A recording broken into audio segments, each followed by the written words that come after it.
Territoriaux du bassin de Carmaux, on a décidé, il y a à peu près 6 mois de ça, de faire une conférence gesticulée. C'est une sorte de one man show qui parle, qui traite de la souffrance au travail surtout, puisqu'on a parti du constat de l'année dernière sur la lutte payante sur les 1507 heures à la communauté de communes du Ségala Carmozin, où les élus voulaient nous faire travailler plus, que les agents nous ont fait remonter aussi beaucoup de retours négatifs par rapport à leur considération au travail, etc.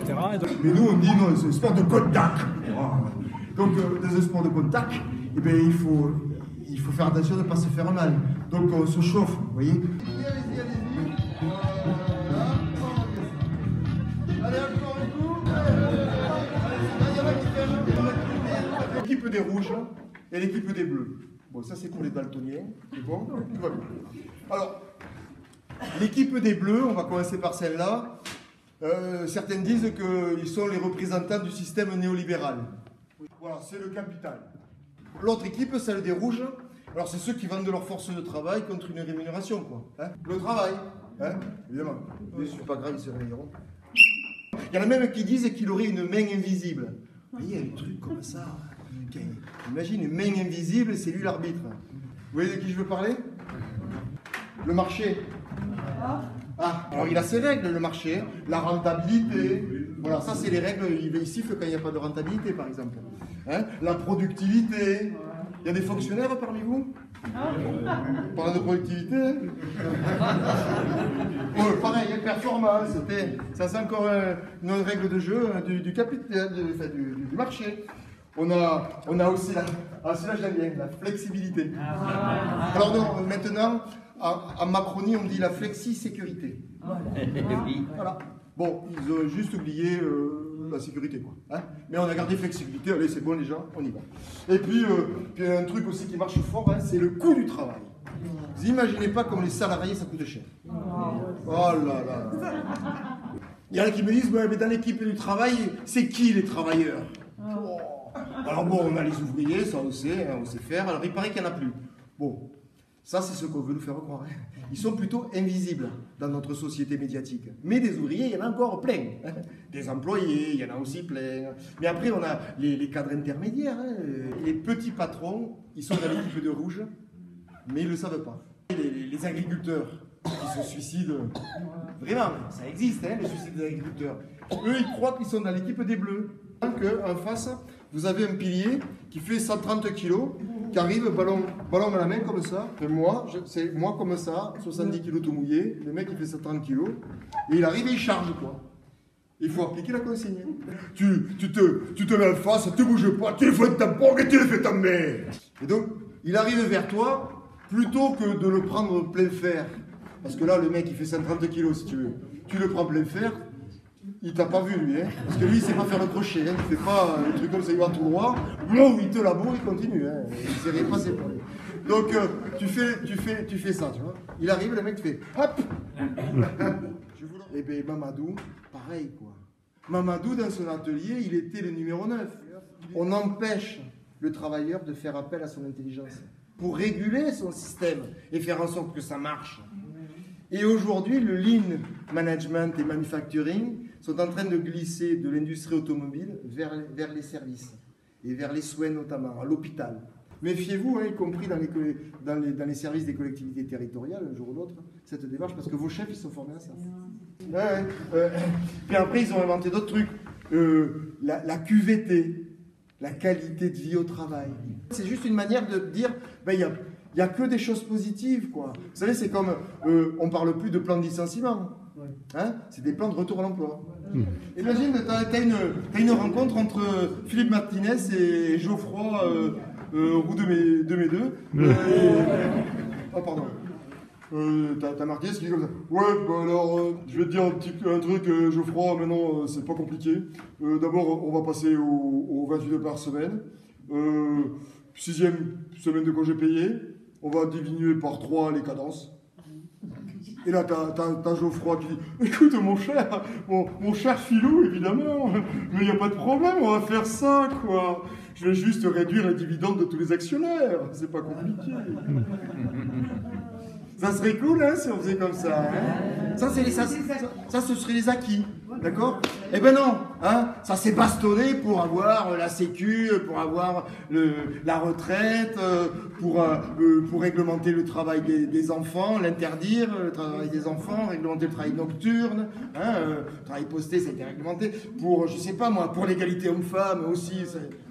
On est compte, le management humaniste, il fallait inventer ça là. On avait deux manières pour, quand on était une aide-soignante, pour s'adresser à une personne âgée. La toilette en humanitude, oui, c'est pour Pépé Guéché. Alors, ouais, Pépé Guéché, mais c'est quoi? Mais t'as encore chié dans ta couche, Pépé Guéché. Oh, t'es dégueulasse, hein? Humanitude. Ah, ouais. Puis il y avait une autre manière, type Mélanie. Bonjour Madame Paulette, vous avez bien dormi? Donnez-moi la main et je vous accompagne pour la petite toilette du matin. Vous voyez, l'humanité, c'était pas donné à tout le monde. Une vraie toilette qui existe vraiment, et il y a des vraies formations, etc. C'est une toilette qui est intéressante, enfin, ça a du sens aussi, puisque c'est prendre soin de la personne au plus près de ses désirs, de son émotion du moment, de son ressenti. C'est être dans la délicatesse avec la personne. Si elle ne veut pas qu'on lui fasse une grande toilette, et bien on ne fait pas la grande toilette. On s'adapte à elle. Donc, on prend son temps. Mais avec un chronomètre à la main quand même. Hein, on va passer par le rugby, vous allez comprendre un peu mieux. Hein. Non, les gars, alors j'ai trouvé une tactique terrible. Quand tu fais un plaquage, quand tu fais un bouchon, une tamponnasse à désosser une carcasse de cochon après l'abattage, tu vois, hein, quand tu le prends, tu l'accompagnes délicatement et tu lui fais un bisou rapide. Mais pour Mélanie, c'était pareil. En fait, à Mélanie, on lui disait, enfin, c'est sa chef, quoi, il disait, il faut faire vite et bien. Faisait vite, mais pas bien. Et non, elle faisait pas bien, quoi. Parce que elle avait l'impression, en fait, de maltraiter les personnes âgées. Et le soir, quand elle rentrait chez elle, Mélanie, elle s'écroulait complètement, et elle disait qu'elle se sentait vidée de tout, vidée d'elle-même. Parce que dans ce métier, faire vite et bien, ça n'est tout simplement pas possible. C'est ce qu'on appelle une injonction paradoxale. Parce que justement, quand on travaille, on veut travailler en qualité. Mais faire vite et bien, ça veut dire qu'on ne travaille pas en qualité, même si on suit la démarche. Ça veut dire que ça a basculé. Ça veut dire que depuis 20 ans, il y a des méthodes de management qui conduisent les gens à se flinguer.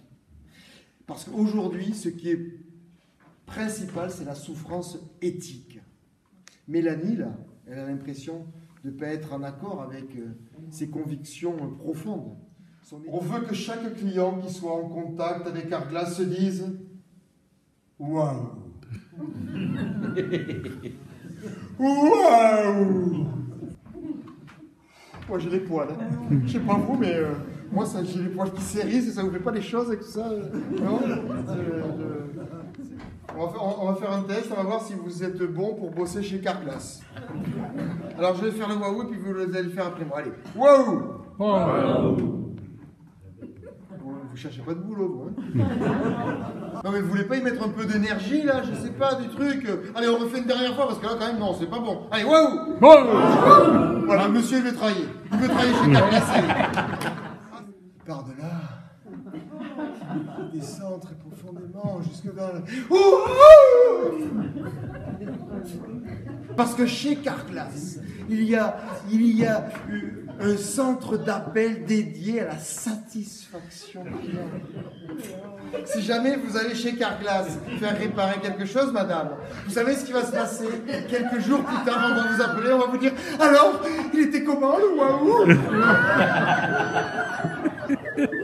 C'est bien évaluer ses collaborateurs. J'aime bien dire ce mot, collaborateur. Ça sonne bien, hein? Collaborateur. Aujourd'hui, on est tous les collaborateurs de quelqu'un. C'est fantastique, on est tous collaborateurs. Mais c'est marrant parce que ce mot, il est à la mode. On l'entend partout. En 1945, on en parlait plus. Parce que dans le travail, chacun, on construit notre identité. Notre identité, elle se construit tout au long de la vie, de toutes nos expériences. Mais évidemment, comme on passe beaucoup de temps dans le travail, on fabrique notre identité. Et cette construction identitaire, c'est le socle de la santé mentale. Aujourd'hui, on a tout individualisé. Donc du coup, comme les stratégies collectives sont plus possibles, eh bien, ce sont des stratégies individuelles. Mais gouvernées par une chose, par un mot, n'oubliez pas, la stratégie des bœufs, par la peur. Et donc, gouverné par la peur, ça donne quoi? C'est qu'on va être un salaud vis-à-vis de son collègue. On va écraser son collègue pour pouvoir s'en sortir. Seuls les plus forts s'en sortiront. N'oubliez pas, il faut vivre pour être les plus forts. On est dans la jungle, c'est ça aujourd'hui notre société. Parce qu'au rugby, la mêlée, c'est un truc extraordinaire. Mais t'as des vieux, des jeunes, des expérimentés, d'autres pas beaucoup. Tous différents les mecs, mais là, ils poussent comme un seul homme. C'est la quintessence du collectif. Jouer collectif. On n'a pas trouvé mieux pour se bagarrer. Jouer collectif.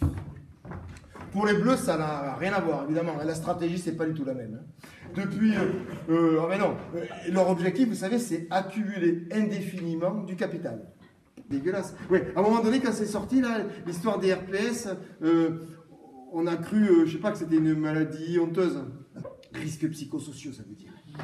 Et donc, alors, on nous a dit comme ça, mais des RPS, on en chope dans tous les boulots. Hein. Même les fonctionnaires, oui, les fonctionnaires chopent des RPS. Moi, je préférerais qu'on parle plutôt de troubles, plutôt que de risques. Comme on parle de troubles musculo-squelettiques. En français, vous le savez sûrement, dans les mots composés, le premier mot indique le rapport de causalité. Donc quand on parle de risques psychosociaux, on veut dire que ce qui est premier, ce qui est la cause, c'est la psychologie. C'est donc les individus qui sont la cause des risques psychosociaux. Donc, moi je trouverais intéressant de changer, d'inverser de sens et de parler de troubles sociaux, psychiques. Et là, on indique clairement que c'est l'organisation du travail qui est à l'origine de ces troubles-là. Euphémiser la question du travail, pour dépolitiser la question du travail, pour supprimer l'idée qu'il y a des rapports de force dans le travail.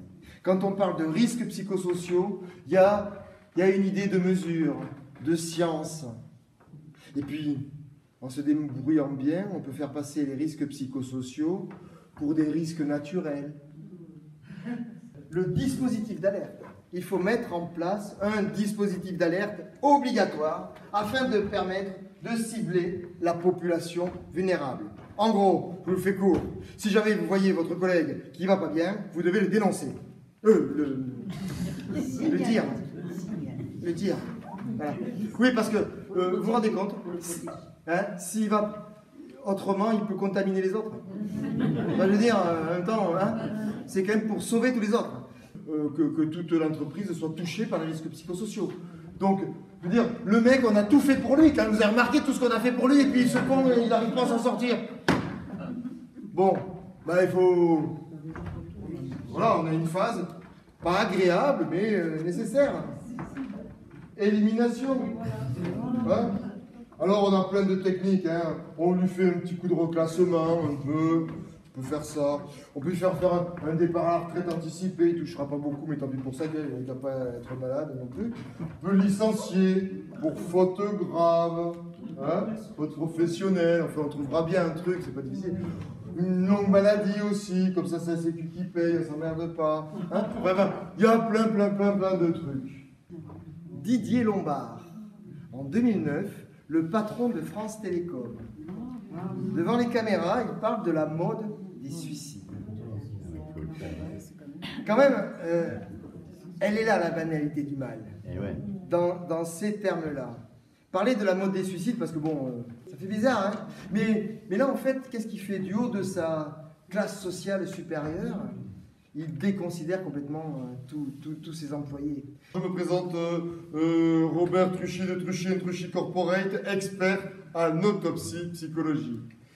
Oui, bonjour madame, il s'agit là de trouver un consensus d'approche, hein. C'est juste la routine, ne vous inquiétez pas. Donc voilà, votre mari s'est suicidé, toutes mes condoléances, il a laissé une lettre où il écrit, je cite, « Si je mets fin à mes jours, c'est à cause de l'entreprise, entièrement de l'entreprise, seulement de l'entreprise. » Bon, on est professionnel, on va quand même pas se contenter de cela. Dites-moi, madame, votre mari, est-ce qu'il faisait pipi au lit à l'âge de 5 ans? Est-ce qu'il prenait des antidépresseurs? Est-ce que vous aviez des relations sexuelles toujours avec lui? La lutte continue. Parce que le travail est un sport collectif. Merci. Bravo.